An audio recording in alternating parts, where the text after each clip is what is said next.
Hi, thank you for taking the time today to hear our presentation. I'm Alex Gulick, and these are my two colleagues. Alyssa Schachter. And Dustin Anderson.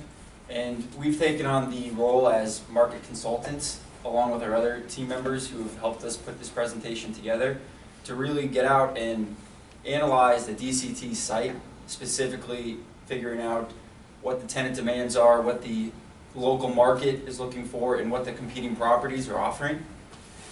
And when we went through that analysis, we came up with a list of recommendations to help differentiate the site. Those recommendations are a 32-foot, 8-inch clear ceiling height with 54-foot wide column spacing, the ESFR sprinklers, LED lighting, divisible tenant spaces up to 25,000 feet, a cold storage ready building, as well as a number of other features. And the specific tenants that we're going to go after is freight forwarders and distribution centers and cold storage and refrigerated space users. And what we wanted to do was convey to you our thought process, because when we were initially tasked with this, we thought there were a number of features out there that could really easily be incorporated into a building that would help differentiate it. And one of those is like a 36-foot ceiling height or a LEED certified building.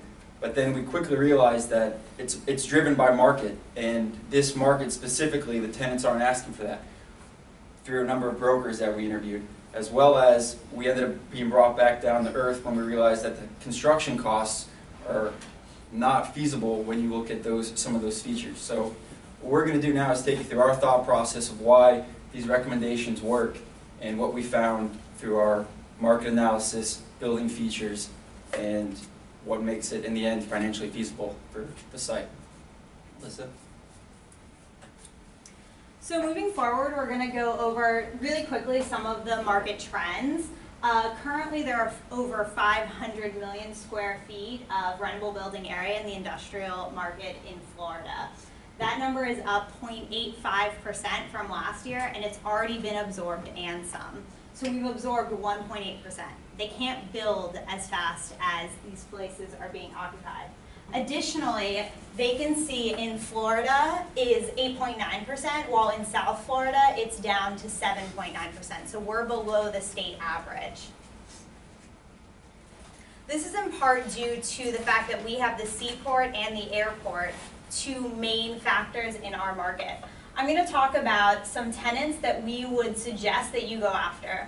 The first is the flight to quality tenants. There are a lot of Class B and C tenants who are now looking to move to Class A space. At first they see $9.50 a square foot, an average rate, and they say, we can't do this, it doesn't make sense. Then, they're paying $7.50, they have 22-foot clears, but they can move to 32-foot clears. This allows them to get the same 1,000 pallets down from 10,000 square feet to around 6,200 square feet. They end up saving money at the end of the day, and when they see they can get into the Class A space, that's what they want to do. Next are going to be the distribution centers and freight forwarders. I mentioned earlier that the seaport and the airport we have here, they're both going through major capital improvements. They expect that the TEU units, as well as the cargo coming in through both, are going to increase over the next 20 years, and they're trying to build a sustainable way to do that. On a conservative note, they expect the port to go from about 1.5 million 1.5 times what they're currently at right now, to as much as 3 times what they're currently at in the next 20 years. With little space to expand and prices going up, your site is just going to become more valuable. The last suggestion we have is the refrigerated storage users. We know that the upfront cost is high, but you're going to get a $3 to $3.50 per square foot rent premium on this. Coming into the airport alone is $900 million in seafood and right around $900 million in flowers.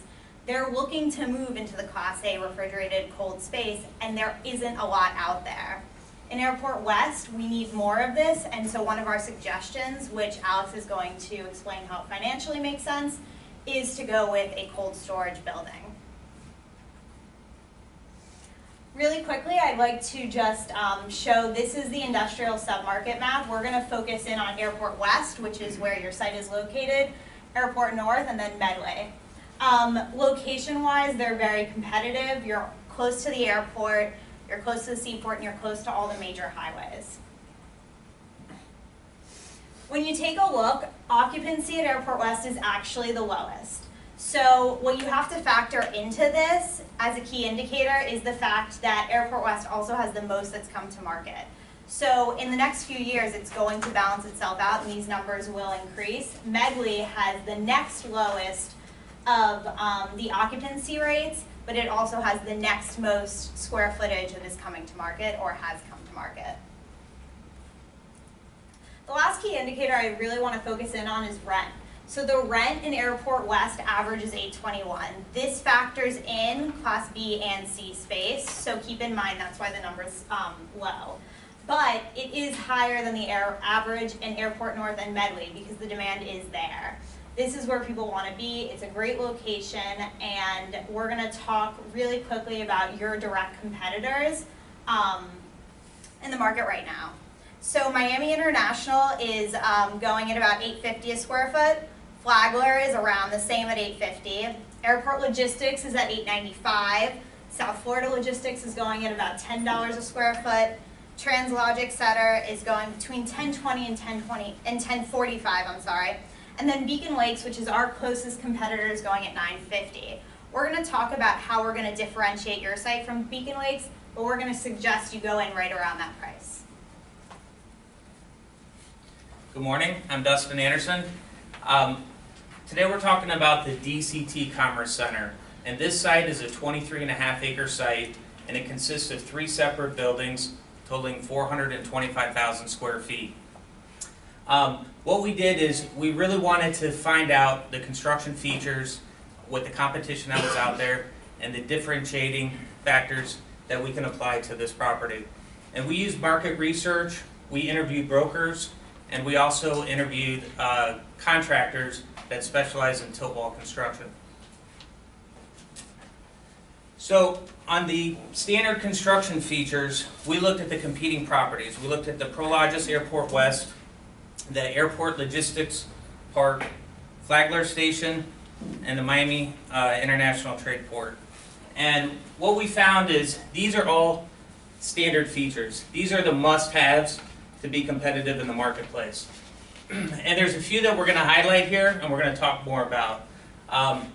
The ones that we're going to talk about is column spacing, the clear ceiling heights, as well as the truck boards. Now the column spacing is important to consider. In all the Class B and C, the older product, the old column spacing is 30 by 40 foot. The new standard is 54 by 50. This is going in all the new Class A product with the 60-foot speed bay in the back. And the important feature of this is just the efficiency of the building and the capacity of the cubic feet of storage that you can put in the building. By going with the bigger column spacing, you're eliminating columns in the building, and you're also narrowing the aisles for the racking systems, enabling you to get more cargo space. Just like the column spacing, increasing the efficiency in the building, the ceiling height does the same thing. This graph up here shows the differences of the pallet racks used in the market and the differences with the ceiling height. The most common pallet rack in the market is a 64-inch tall pallet rack. That's 50% of the market uses that. The other 50% is divided between the 72-inch height and the 56-inch height. On a 30-foot ceiling, the 56-inch pallets can stack 5 high. Same with the 64, and only 4 high on the 72. By taking the ceiling height up to 32 foot 8 clear, and what a clear ceiling height means is that the lowest section of the roof is 32 foot clear. The highest section would be, that's the lowest point in the building. It goes higher from there. So by increasing the ceiling height by 2 foot 8 inches, you're able to get 20% more capacity in the building, of cubic foot capacity of storage space of the other 50% of the market. The other thing we looked at too was right now in the marketplace, 75% of the tenants are looking at the 30-foot clear ceiling heights. And we want to capture that missing 25% in the market to capture 100% by going to the 32-foot 8 clear. So that's our recommendation for the DC building structure. The other thing we wanted to take a look at is a divisible space. The importance with the divisible space is if we can attract smaller tenants, we can get a higher rental rate. And this is just an example to show you how you can devise the spaces, either into equally partitioned spaces, and the minimum divisible space for the DCT building that's 540 feet long is going to be just under 26,000 square feet. You can divide these evenly, or you can get creative, and if a tenant only needs 4 doors, which would be 1 bay, you could do an L shape, and that would provide another tenant with, say, 12 doors and 3 bays. So you can get creative with the placement of your tenants. The other important thing that we're recommending is to build 2 spec office spaces in each corner of the building. And the reason why it's important for the spec office space is really twofold. First, it gives the tenants coming in a sense of space. They can picture themselves in the office, they can see what the fit out looks like, and the other important feature is that the permits are already pulled. So we leave the permits open, the tenants can move in, they don't have that time lag of getting the new permits, they can fit out the office space a little bit differently and then close out the permits, but it makes it more efficient with the permitting process. This is probably, I think, one of the most important features of the building. And when we surveyed brokers, we asked them all, what were the 3 hot button issues that tenants were requiring or requesting when they were speaking to them? And the first was access, the second was price, and the third was truck courts. And the important things with truck courts is that it's the efficiencies of them and the accessibility of the truck courts. Most of the product online and the competition, and I'll go through the different ones. The Prologis Airport West, 45% of their buildings have private truck courts. Airport Logistic Park, 39%. Flagler Station, they're building 1.5 million feet, and only 17% is private truck courts. And the Miami International Trade Port, 14% private truck courts. And you wonder why these developers, if they know this is such an important issue, why aren't they all putting in private truck courts? And really it has to do with maximizing the site, the building site, and the footprint. It's more, it's an easier layout to have shared truck courts than private. And what the tenants like about the private truck court is 2 things. One, it gives them control. So they can have, they can fence it off, it's more security, and they have control over the traffic coming in and out. The second is productivity. During peak unloading and loading times, that truck court gets very busy. And if you're competing with multiple tenants to get trucks and cargo in and out, it can slow the process down. And the last thing I want to talk to you about is the position on the property and the frontage opportunities that we have on the 836 Expressway. Now, this is the extension of the expressway. It doesn't get the traffic volume that the Turnpike or the east section of the Dolphin gets, but nevertheless, it is on the expressway. And this is an important marketing feature that differentiates this property with the other properties in the Airport West submarket. And it gives the ability for the tenants to have visibility. Alex? The other component that we found when we reached out to brokers as a differentiating factor was institutional ownership. And where this comes into play is the ability for an institution to grow with its tenants. So again, we're targeting the smaller, maybe 25,000 square foot users. However, most of them are looking to expand and grow their businesses. And with an institutional ownership, you can convey that message. You can say that, you know, as you grow, we're going to be able to offer you more square feet. We're in every market. And the other component that institutional ownership brings is really a quality in the building. It's not something that it's going to be constructed and flipped. It's more something that you know where you're going to put in the quality features up front and own the building long term. And tenants actually put a premium on that. They know that that landlord's going to be there for them when they need it. So that's another factor that we really think is an important marketing component. Now to get into some of the financial feasibility components, these were some of the differentiating factors that brought a significant cost into the project. Cold storage is the first one that I have up here, and what we decided to market with the property as a recommendation is one of the buildings, the first building at 135,000 square feet, we want to market as cold storage ready. And what that means is it's a box-in-box construction, and it costs about $50 a square foot in a build-out. And that offers tenants coming in at any size to do the build-out for them. Depending on their credit worthiness, it's going to back into a $3.50 rent premium, which is in line with the market, and it's something that, again, differentiates the building and allows it to lease up quicker than if it was a typical space. The other component is LED lighting. This was something that we have not found in any of the really competing properties, but it's a definite differentiating factor on the grounds that it's tenant savings. Because the only component that we found that tenants pay on the rents is the direct separately metered electric. The LED lighting is in here a construction cost per square foot of $1 as a premium. However, the incremental cost over T5 lighting is only 25 cents.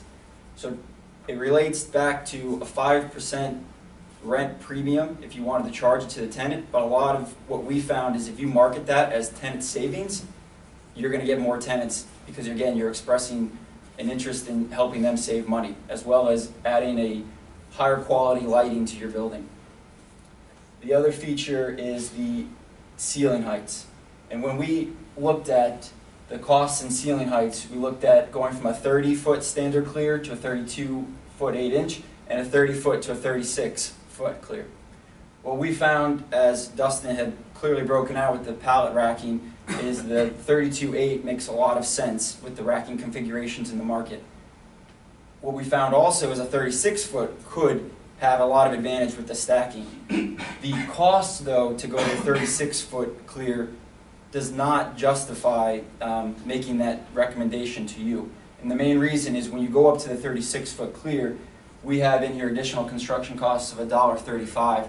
It may be even a little higher than that because you have to upgrade your sprinkler systems. It's not just the tilt wall and the extra steel. You also have to pour more of a slab down. And on top of that, which doesn't get factored into this $135, is the equipment there.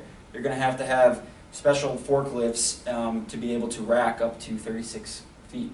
So what we found again was not only was it not financially justifiable to go to 36, but tenants aren't demanding that yet in the market. The other component that we wanted to break out was the minimum divisibility of the space. What that comes down to is a $2.31 rent premium, and that breaks down to construction costs with a 16 cents rent in premium. What that means is every time we put up a demising wall, it's going to be $250 a foot to put it in linear feet.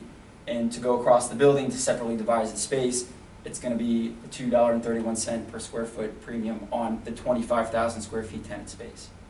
So when we take all these features and incorporate them into a pro forma analysis, which is our next slide, what it equates to is, I'll focus on the bottom here, it's a 7% yield on your cost. And where I want to highlight that is up on the top in yellow, which the pro forma has been sent to you. With the building, we added in the 60-cent rent premium for the ceiling heights, the LED lighting, the cold storage build-out for one entire building, as well as the breakdown on rents. We did the $3.50 rent premium for the cold storage and the 16-cent rent premium for the minimum divisible space. As tenants, require the smaller space of 25,000 square feet, they're willing to pay that additional 16-cent premium. And we have our market expenses, which include property tax, insurance, electric, as well as a management fee, janitorial, and the security that's going to help the site differentiate itself with the 24-hour security monitoring. So again, to conclude with our final recommendations on the site, the 32/8-foot clear ceiling height with the wider column spacing, the sprinkler system, and the LED lighting are going to be the differentiating factors, as well as going after the smaller tenants in the market and the cold storage tenants. So those are our final recommendations. We really would like to have a follow-up conversation with an analysis of our financial costs as well as our market analysis, and we really appreciate you taking the time to hear our presentation and giving us the opportunity to look at your site and to learn more about this market. Thank you.